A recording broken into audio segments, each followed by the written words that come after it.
Um, Hi, everyone. I'm very excited to share our key outreach initiatives about dogs in the park with you today.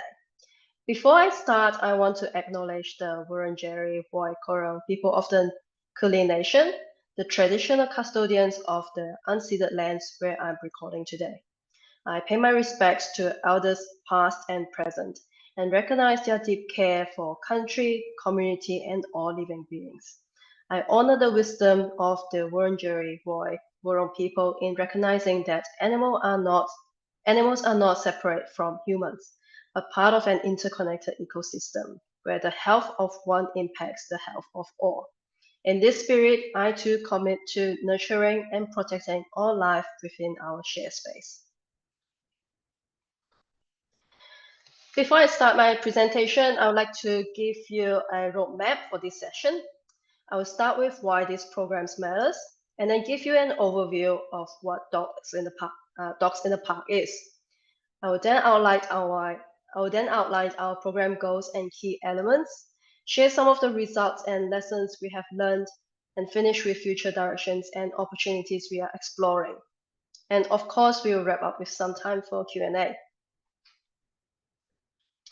As many of you already know, shelter and rescue groups are reaching capacity, especially post-COVID and the rise of living costs. This has put an immense pressure on resources, staff, and also our partners, such as the animal management officers. We have recognized there is a need to shift to a proactive approach to address the root cause of surrender. And we know from both national and international research, including from our own experience, that behavioral issues are one of the leading reasons dogs are being surrendered. When owners feel unequipped to manage their dog's behavior, they often believe surrender is their only option. And when they come to the shelter with their dog, it is often too late to intervene at that time. And this is why we design our outreach programs, focusing on supporting pet owners with practical behavior advice as an early intervention. So addressing the challenges before they lead to surrender. Dogs in the Park program offers accessible hands-on training for dog owners right in the local community.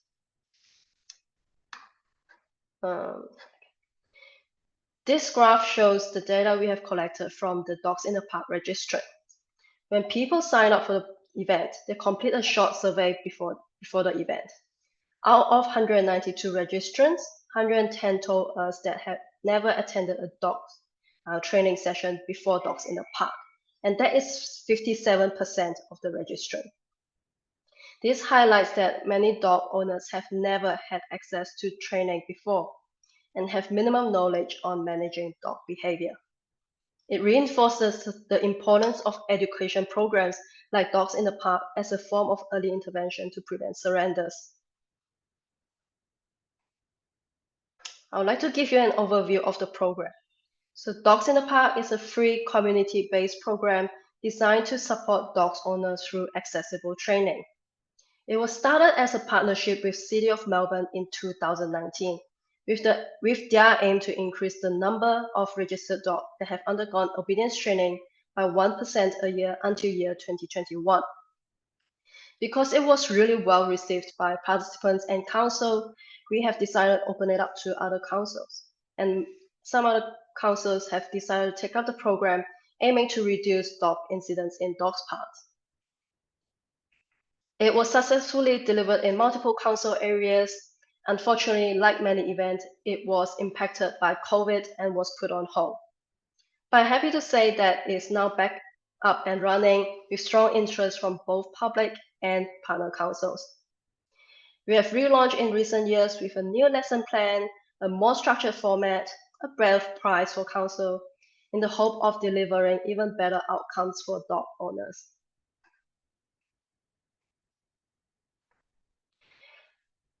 The overarching goal of our community programs is very simple. We want to keep pets and people together. And for Dogs in the Park, we want to support owners through free and ethical training. When people feel confident managing their dog's behavior, it leads to fewer surrender and also reduce the risk of small behavioral issues escalating into serious incidents. Next, I want to share the key elements that have really driven the success of this program. First and most importantly, we keep it free for the participants. It is not $5 or $10, it is free entirely. That is what breaks down the barriers and makes it possible for every dog owners to take part, no matter their circumstances. Second is the location. Instead of asking people to come to us in North Melbourne, we go to them. All these training sessions are held in the local parks where owners are already spending time with their dogs. We also choose parks that are easy to get to. So it needs to be close to public transport and has plenty of parking available. The training session, we also designed it to be simple and practical, just focusing on the key techniques owners need to keep their dogs safe in public spaces, such as training cues, recall, and loose lead walking. We also offer chip checking at the event and use that as an opportunity to encourage owner to check their details on the national registry and make sure it's updated. Having animal management officers on site to engage with attendees is very important too. It gives owners a chance to connect with council staff in a positive and supportive environment. In our previous event, the council staff were there to offer free registration and connect with the dog owners, but they are also there for a health and safety reason. Finally, we keep it flexible for the attendees. We welcome walk-ins if we have enough space, and people are free to attend without their dog too. If a dog is struggling at the training session, the owners can leave partway and come back for a later session or for the next event. It's all about making the program as accessible and stress-free as possible. In addition to the above, it is also important how we prepare participants beforehand and learn from their feedback after the event. Before the event, registrants complete a short pre-event survey. This helps us learn more about them and their dogs, so the trainers can tailor their experience to their needs. This is also a good opportunity to flag dogs that might not be suitable for the event and give the owner a call to discuss what would suit them best. There is also the option for councils to include a pre-event online learning module. The module introduces the basic concepts of dog body language, trainings, and appropriate interactions at public parks. By doing this before the event, participants arrive already prepared, which really sets them up for success for the day. We always follow up with a feedback survey. So this gives us a very valuable insight into their experience and help us identify where we can improve and make the program even stronger. So far, we have hosted 24 events in Melbourne parks and had 556 groups of dogs and owners benefited through the program. We have also built new relationships with councils, which has allowed us to deliver events on a regular basis and expand our reach across Melbourne. Most importantly, the response from the community has been overwhelmingly positive. People truly value having access to this kind of support. There's a quote on the slide here, which is just one of the many positive feedback that we have received from the participants. Next, I would like to share a case study that really highlights a participant's experience and shows the difference dogs in the park has made for them. So Simone adopted a dog, she said, from a foster home, but I'm guessing it's a rescue. And the dog shows symptoms of resource guarding, anxiety and fearfulness, and reactivity to other dogs. So Simone has no experience in training and has some challenges walking her dogs because of the reactivity. She signed up for the event, one of our Dogs in the Park event, and before the event, she also emailed us to discuss her concern. After a brief chat with our trainer, they decided it would be the best that she attend the Dogs in the Park session by herself without the dog. After the first session, training session finished, Simone approached us and asked if she can bring her dogs back for the second session. We had lots of staff on that day with animal management officer, so we said yes. She came back with the dog, but keep a good distance from the main group. I also get to meet the dog. It's very cute, but definitely showed some anxiety, as the trainers and animals also get to meet the dog. So she said that she really feels supported in that environment. And after the event finished, she has continued her journey by booking a one-on-one private consultation with an LDH trainer. So her story really shows how the program can support pet owners at any stage, giving them the confidence to take the first step and helping them connect with the right trainers and resources. But of course, we have had challenges for our program too, and would like to share with you all that how we navigate these challenges. The biggest challenges we had was no-shows. This is very common for free event. According to stats, it's usually 40% to 60% of no-show, and we had 60% of no-show before.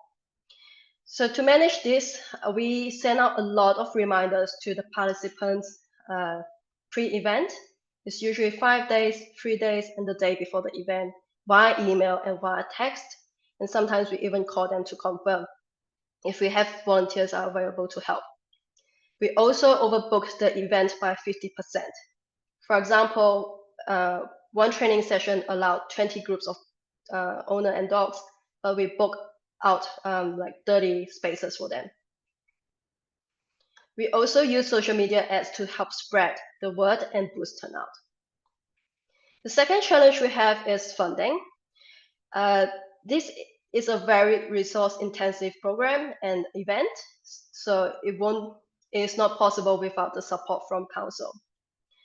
To get the support from council, we try to accommodate to their needs, and also we try to adjust the price accordingly to fit in their budget. At the same time, we are actively exploring other funding options to make sure the program can grow and remain sustainable. And finally, location. All of our events are held outdoor and can be impacted by weather and environmental conditions. For example, we have received a lot of feedback from participants that they can't hear our trainer clearly because of the wind. So we bought mics and speakers to hope to improve the audio. Having an event at outdoor is actually really good public visibility, but it also comes with distraction. So we have put in measures to minimize those and keep sessions running smoothly. For example, we put up signs that let people know events in progress and have volunteers on site to direct people. Looking ahead, one of our key goals is to expand Dogs in the Park into more council areas, so even more communities can benefit from the program.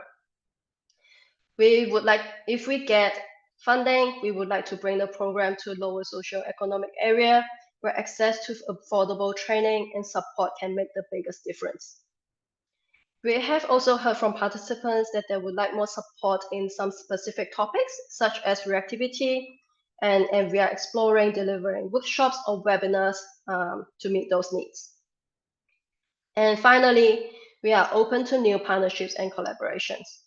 I believe that working together will allow us to grow the program, reach more people, and make a greater impact. So that brings us to the end of the presentation. I want to finish by saying thank you to the host for allowing me to share this program with you all, and thank you for your time and interest in Dogs in the Park. If you are interested in a discussion of partnership, you're welcome to contact me at any time or for questions. Thank you.